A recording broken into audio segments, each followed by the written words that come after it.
everyone. In this video, I want to do a couple of array tracing examples so that you can see how we would trace through an array to figure out the output of a particular program. I always find it helpful to list both the indices and the values of the array, so that's the first thing we're going to do once we get into the main function. So this first example, it says, what is the output of the following program? Now all of our tracing begins in main, so we're going to start here where we declare an array of type integer with name array. You can see here that we're not specifying the size. The compiler will infer the size based on the number of values that we give it. So in this case, we're giving it 5 starting values, so it will know that the size is 5. And so we are going to list both the indices and the values that are stored at that location. So the valid indices for an array of size 5 is 0, 1, 2, 3, and 4. 5 spots, indices start at 0. So 0 to size minus 1 or 0 through 4. Our initial values come from the array declaration. 8 is the first one, then 2, then 3, then 4, then 1. So this is the starting point for our array. We also have a counter I.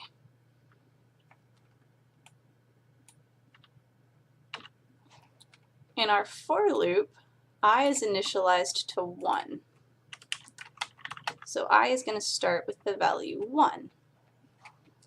And as long as I is strictly less than 5, we're going to need to do this statement. So this assignment statement says that we should go into array at index I is currently 1, and assign it the value that is in the array at index I, where I is 1, plus the value that's in the array at I minus 1. So if I is 1, we've got to evaluate this as 1 minus 1, which is 0. Okay? The contents in the array at index 0 is 8. It's this first column here.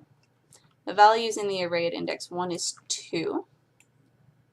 So we're going to do 2 plus 8 and place that value into the array at index 1. So we're going to get 10. We're going to go to index 1 and put 10 there. Then we're going to increment I. And if I is still less than 5, then we'll do it again. We'll take this assignment statement and evaluate it for I equal to 2.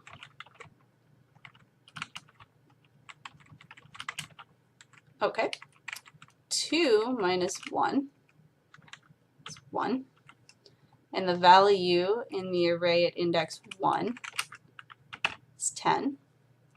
The value in the array at index 2 is 3. If we add those two values, we should get 13. So we're going to go to the array at index 2 and put 13 there. Since that's all that's in the body of the for loop, we'll then increment I. And I becomes 3. And since 3 is still less than 5, we need to do it for an additional iteration. Now we'll evaluate it for I equal to 3. 3 minus 1 is 2. The value in the array at index 2 is 13. The value in the array at index 3 is 4. And if we add those two together, we should get 17. So we're going to go to the array at index 3 and put 17 there.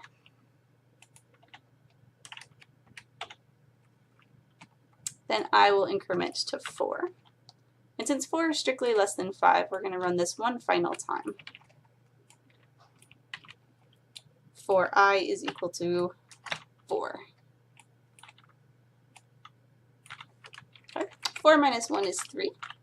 So we'll go into the array at index 3 and add to it what's in the array at index 4. If we add those two together, we'll get 18. And we'll put that into the array at index 4.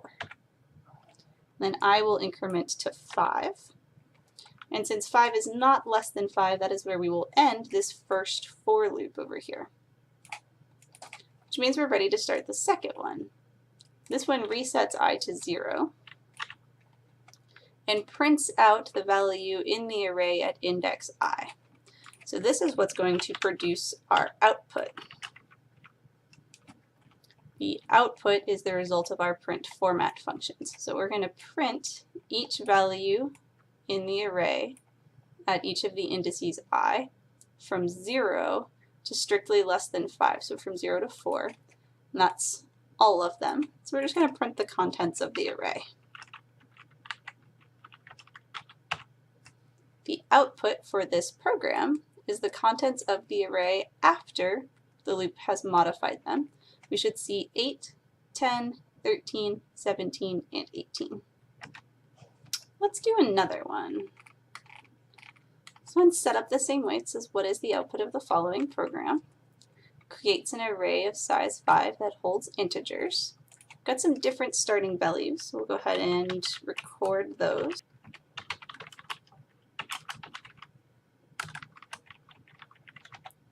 Valid indices range from 0 to size minus 1, so from 0 to 4.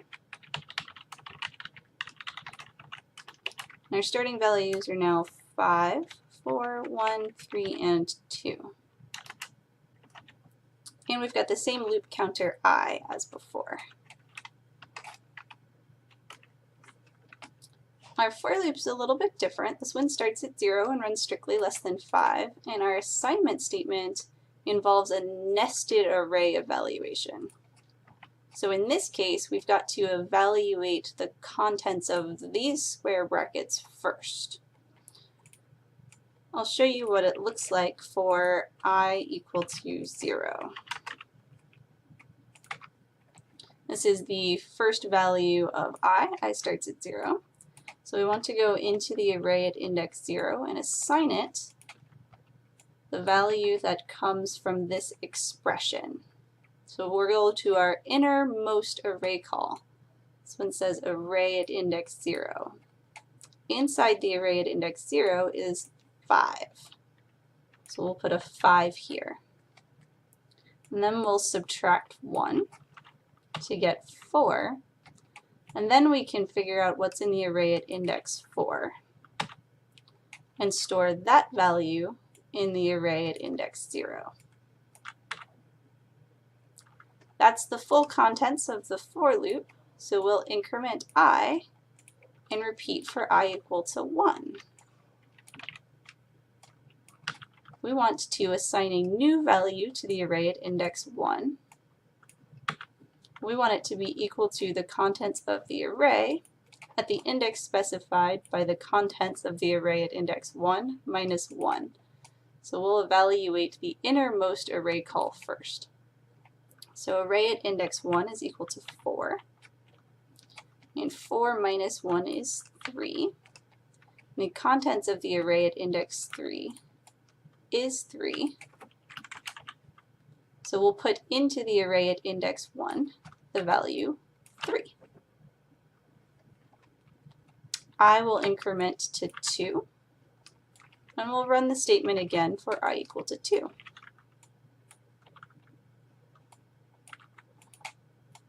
The array at index 2 is equal to 1. 1 minus 1 is 0. The array at index 0 is equal to 2. So place 2 in the array at index 2.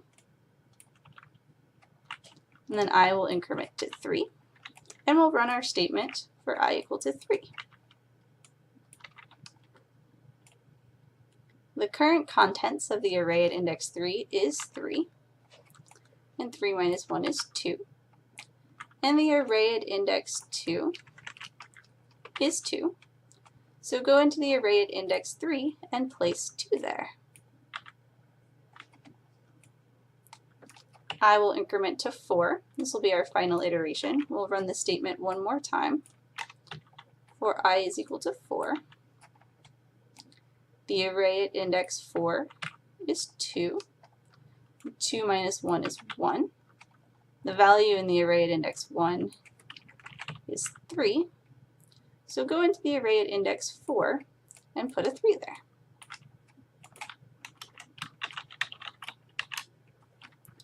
I will increment to 5, and since 5 is not less than 5, that is what will end our for loop.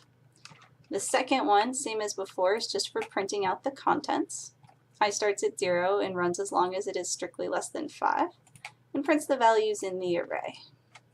So we're going to print the contents of the array, and we should get 2, 3, 2, 2, and 3.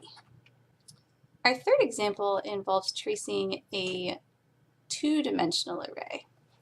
Well, this one is called vals, stands for values. It has 2 rows and 4 columns. So when we're tracing our values, it's helpful to have both. We'll have our rows and our columns. Now our valid indices for rows are 0 and 1, because there's 2 of them. And our columns are going to be 0, 1, 2, and 3. We have 2 counters now. We have both I and j. And we have this variable t. And t is initialized to 5. Now we have a nested for loop in order to navigate the two-dimensional array and make changes. The outer counter is I. I starts at 0, and this loop runs as long as I is less than 2. So I is going to be our row counter. I will take on the valid values of our row indices 0 and 1. So I will start at 0, and since 0 is less than 2, we'll run the body of the loop. Now vals at the ith row and the third column should be equal to t. Now I is equal to 0, and t is equal to 5. So we want to go to the 0 row, the third column, and put a 5 there. So the 0 row and the third column and put a 5. Then we'll add 2 to t. T will become 7. Then we have our inner for loop, and this starts j at 0 and runs as long as j is strictly less than 3. Now, since 0 is less than 3, we're going to run the contents of the inner for loop, which says go to the ith row and the jth column and put t there. So I is still 0, now j is 0, and t is equal to 7. So go to the 0 row, the 0 column, and put a 7 there. Then j will increment to 1. And since 1 is less than 3, go to the 0th row and the 1 column and put a 7 there. J will increment to 2, and 2 is less than 3, so go to the 0 row and the 2 column and put a 7 there. J will increment to 3, and since 3 is not less than 3, we'll stop running the inner for loop, and we'll subtract 3 from t. T will become 4, and we'll reach the end of the outer for loop, which means now I will increment. So I will become 1, and since 1 is less than 2, we'll run the full thing again, the full contents of this outer for loop. Now, first line again says vals at the ith row and the third column should be equal to t. So I is now 1. We'll go to the 1 row and the third column and put t there. The 1 row and the third column and put t, which is currently 4. Then we're going to add 2 to t. So t will become 6. And then we'll run the inner for loop. Now this resets j to 0. 0 is less than 3.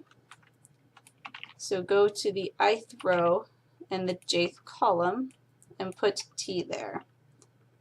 I is 1, j is 0, and t is 6. So go to the 1 row, the 0 column, and put a 6 there. J will increment to 1. 1 is less than 3. So go to the 1 row, 1 column, put 6 there. J will increment to 2. 2 is less than 3. So go to the 1 row, the 2 column, and put 6 there. J will increment to 3. 3 is not less than 3, so stop running the inner loop and take away 3 from t. I will then increment, because it's the end of the outer for loop. I will become 2. And since 2 is not less than 2, we will stop running that loop and pick up right here. Then we'll be able to run this second nested for loop, which prints the contents of the array. I again goes from 0 to strictly less than 2, so it will take the values 0 and 1. The inner loop now runs for j equal to 0, 1, 2, and 3. So it will print out all of the values in the row with this print statement, and afterwards we'll print a new line. So our outputs will have the contents of the array, 7, 7, 7, and 5 on the first row, 6, 6, 6, and 4 on the second row. So there are a few examples of how to trace through programs with arrays. I hope you find them helpful, and I'll see you next time.